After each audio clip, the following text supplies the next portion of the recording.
Now, the Three Martini Lunch with Greg Corombos and Jim Geraghty. Actually, on this beautiful Friday, it is going to be David French and myself, Chad Benson, joining you on this beautiful day. They'll be back next week. Old Greg and Jim decided to take some time off. Hope you're doing well on this beautiful day. We've got a bunch of martinis for you, 3 indeed. And let's start with the good, David. Courts are speaking, and, people are going to have to take a listen to what they're saying, because a lot of times when the court speaks, that is really we could talk about the legislative and the executive branch, but the reality is when the court speaks, it's really pretty much done from there. Well, yeah. Well, let's start with the lower court and then move to the highest court. So the lower court, where things are not done, but at least the conversation gets started. Let's talk about the decision of the Southern District of New York declaring the Consumer Financial Protection Bureau, the CFPB, the Elizabeth Warren brainchild, to be unconstitutional in its totality. In other words, that the CFPB is unconstitutionally constituted and that it needs to go away. Now, this is a bold move. It's a bold move from a district court. Now, he's not the final word on this. This does not mean that the CFPB goes away tomorrow, but it does demonstrate that it is on shaky constitutional ground, like crazy conservatives like me and a lot of my National Review colleagues have argued for a long time, that this was an extra constitutional structure that Elizabeth Warren cooked up. And it either has to be fundamentally reformed or go away. And the court here said it's got to go away. And this is an important moment. And I think I'm going to go ahead and apologize. I believe I misgendered the judge. I said he. It's Loretta Preska, senior United States district judge. But the judge essentially found that the CFPB was unconstitutionally structured. And specifically, one of the big critiques of the CFPB was that it removed too much power in its effort to be independent. It had removed too much power from the president over what was an executive agency. We only have 3 branches of government in this country. We have an executive run by the president, legislative run by, of course, Congress, which is Congress, and then we have the judicial. And so you got to have, if you're going to have an agency, it's got to fit under typically the executive branch. It's got to be run by a president. It's got to be run according to constitutional structures. And here it is not. It is not. And I think the judge is right, but we'll see what happens. We'll always see what happens, because as we know, there's going to be many more fights along the way. And even with that, even the Democrats came out yesterday, and of course Elizabeth Warren saying that she's going to fight everything, and it fears in any nominee that will lead this, there's going to be a fight along the way, because of course it's what they do, and it's what we do when the opposition's in power. We have to fight everything they do. And then we move from there to the court that does have the final say in the land. Yes. And they're basically saying, hey, you got a cell phone? Yeah, you're going to need a warrant for that. Yeah, so this was an interesting decision. This was called Carpenter versus United States, just decided earlier today. And essentially, it's a 5-4 opinion, and it's a proof that sometimes the liberal justices are right. Chief Justice Roberts joined the so-called liberal wing to hold that if you're going to be getting that warrantless seizure and search of historical cell phone records revealing location and movements of a cell phone user over the course of 127 days, you're going to have to get a warrant to get all that kind of historical record. That there's an expectation of privacy that you have in your movements, and that possessing a cell phone does not by itself eliminate that expectation of privacy. It's long opinion. I'm way oversimplifying. I might be oversimplifying to the point of distorting, but the bottom line is this is a good opinion for civil liberties. When a person purchases a cell phone, which is, let's just be clear, about as close to indispensable in modern life as a item can be. Yeah.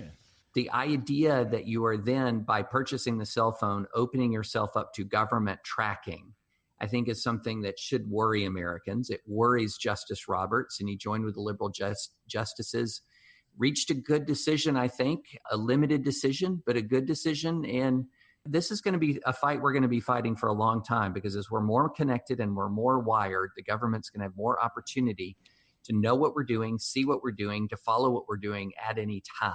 And I don't know about you, but I'm not particularly enthused about granting the government that authority. No, no. You know what? Less authority would be good. That's kind of what Yes. I would like, is a little bit less authority. Let me lead my own life kind of thing. They already intrude enough into our lives, whether it be local government, state government, or the federal government. I think less is more in this case. We move from there to the bad side of things with our martini today. Kirsten Nielsen the other day felt the wrath as she was having Mexican food, ironically, and was approached by several people who were quite angry about what's going on down there along the border, blame her specifically for it, and shouted her down, doing what they tend to do, which is make a giant scene because it's the best way to apparently get your point across. Right. So not only does that happen, she's out to eat. Somebody sees her out to eat, texts, apparently the way the story goes, texts some socialist activists who then show up at the restaurant. They start shouting at her, screaming at her while she's trying to eat. She tries to eat for a while. I don't believe that she engaged with the protesters. At least I didn't see it on the videos that I saw. Eventually leaves. There were also protesters right out in front of her house today. There's reports that protesters had shown up at a place where Stephen Miller was eating. There's now people calling for folks to surround and try to shut down the Fox News building. Two things. One, I fully protect and believe in the right of protest, lawful protest. In other words, if you're going to be in a public space where you're permitted to be, you should be able to protest. Totally agree that as a matter of law, so long as you are not trespassing, so long as you are respecting applicable laws, you should have a right to protest in this country, even to do so rudely. But here's the thing. If we're going to start getting in people's faces when they're eating, if we're going to start getting in people's faces when they're walking to and from their houses, if we're going to start getting in people's faces when they're coming to and from work, potentially breaking laws by trespassing, potentially breaking laws by essentially trying to shut people out of their own workplace, this gets dangerous. When you get that up close and personal, when emotions run this high, what I'm very worried about is that this will escalate to violence. Somebody will respond in a way that a protester doesn't like, and a protester will lash out, or a protester will get too close to the personal space of the person they're protesting, and that government official might lash out, or Fox News person might lash out. I mean, this is getting too intense.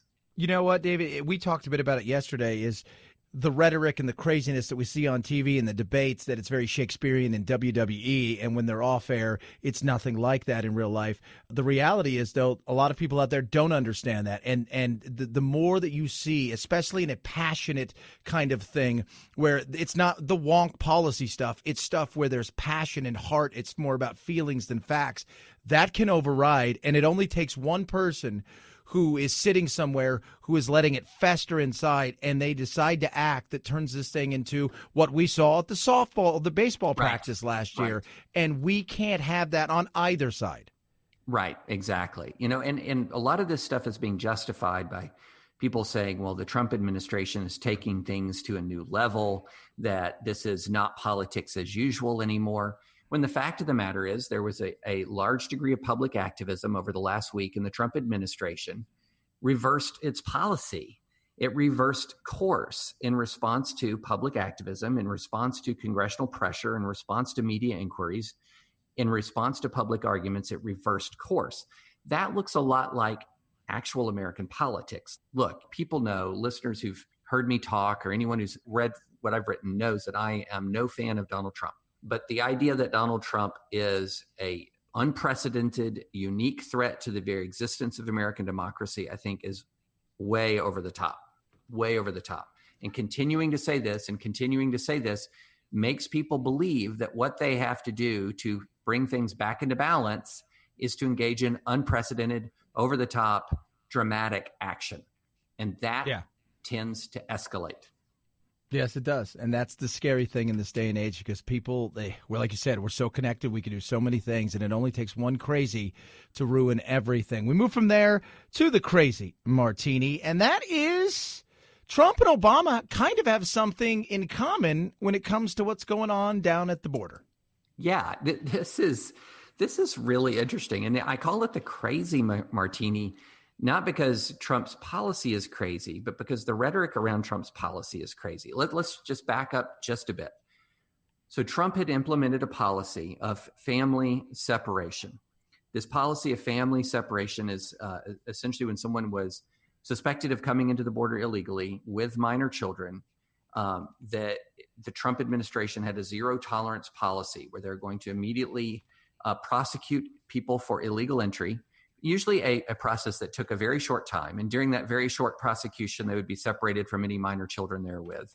Or if these individuals sought asylum, which they had the rights to do under the law as a defense to, deportation, they were going to remain separated from their children during the course of the asylum proceedings. And the Trump administration said our only option was either to keep them separated from the kids or to release them into the general public because of a rule called Flores, a consent decree that was extended by the Ninth Circuit to prohibit the government from keeping families together, parents and children, for more than 20 days.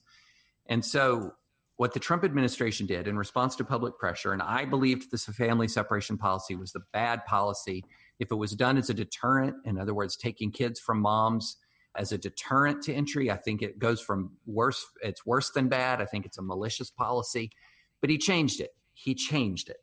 And so now what he's trying to do is to detain families together. That is the policy he's trying to accomplish. And now the goalposts have shifted because all the argument was family separation is terrible. Family separation is terrible. Family separation is terrible. And I agreed with that. Family separation is terrible. Then Trump reversed it and says he wants family detention. And now the goalposts have moved. Family detention is terrible. Family detention is awful. Nancy Pelosi called it a form of child abuse. Chuck Schumer and Nancy Pelosi jointly signed a letter that asking the Trump administration to very quickly come up with alternatives to family detention. There are activists who call it a family gulag. Chris Hayes at MSNBC has been saying family detention is a bad policy, and because families aren't a public safety threat, they should be released. And what's missing from most of this conversation is that family detention, right up until 2016, when the Ninth Circuit made him stop, was the Obama policy. Family detention. People would come across the border. There was a wave of families with small kids coming across the border. It created real problems at the border. And so what Obama did was hold parents and kids together at the border. Activists sued to try to stop that, and they eventually won in the Ninth Circuit in 2016. But even as late as 2015, Obama himself was reportedly defending it in person to immigration lawyers as a deterrent to immigration. So here you have the very policy that Pelosi is calling child abuse, that Pelosi and Schumer are directly writing the president to try to reverse, that activists are calling a family gulag, comparing to a gulag, was the Obama policy. And you know what? Here's why it was the Obama policy. It wasn't because Obama was malicious against immigrants. Nobody thinks that. It's because, you know what? It's a really tough situation at the border. And when you have families streaming into this country illegally, you've got a tough decision on what do you do with them. And family detention prior to deportation or while asylum proceedings are pending is a reasonable response to people coming across the border unlawfully, especially when there are lawful ways to enter the United States. The reason why I'm saying it's crazy is that there's no sense of proportion or perspective or historical memory in this debate. This isn't child abuse unless you're on the fringe who actually did protest Obama during his second term and did call it child abuse then. It's not actually child abuse. It's a reasonable response to a tough border problem, and it's a response that Barack Obama chose. And for the Democrats to react as if this is something that's just new and unbelievable and horrific, it's just either ignorant or disingenuous. Well, I'm going to go with a little bit of both at times, to be honest with you. The reality, David, is it is a little bit of both. And I sit here and I look at this thing, and it has been a nightmare in so many ways. And it doesn't matter because people are only going to hear and believe the things that they want to believe that actually affirms their beliefs. Trump is bad, even if Obama did it. Trump is bad because it's Trump. And morally, he's a bad person. Obama did it with a heart and feeling, and he gave everybody everything they wanted there. Trump is basically treating them as if they're getting ready to head off to the gas chambers. And that's the reality of it, because we're going to believe the things that we want to believe. Well, yeah. And so one of the things you're seeing is circulating some of these stories of kids in immigration detention being beaten and abused. And then when you read down in the story, you'll notice, oh, that happened during Obama's second term. A lot of people on the left are really deeply invested in a narrative that goes something like this. The Obama years were a golden time. He was a man of high character within a scandal-free administration who's been being succeeded by a low character person who's incompetent, malicious in his administration, shot through with scandals. So there's a gigantic yawning moral contrast. And then they extend it to say that he defeated not a corrupt person who was the either first or second most disliked American politician in the history of favorability polling in Hillary Clinton, someone who lies habitually and should have been indicted for mishandling the nation's secrets. They say, well, the most qualified person ever to run for president. Look, I think that Barack Obama had a lot in his character to commend him. I think he seems like a good husband, a good father. I think as a general matter, he was trying to do what he believed was best for the country. But the idea that his administration was scandal free and that this was some sort of golden age free of scandal is absurd. It's absurd. You had the abuses on the border that happened under his watch. You had the Tea Party targeting that happened under his watch. Fast and Furious that happened under his watch. There were problems that his administration had without question. It's time for a little bit of humility here. It is not simply the case that this is some sort of black and white dichotomy between good and evil that's existing right now. There were problems in previous administrations, and the Democratic alternative to the Trump administration would be just as scandal-ridden, if not more, than the Trump administration. I mean, when have the Clintons ever been free of scandal? So if there's one thing that's lacking, and I keep saying it the last couple of days we've been together, humility and perspective, a sense of proportion. Yeah. It is not the case that you had in 2016 the forces of good of being vanquished by the forces of evil. That was not the dichotomy.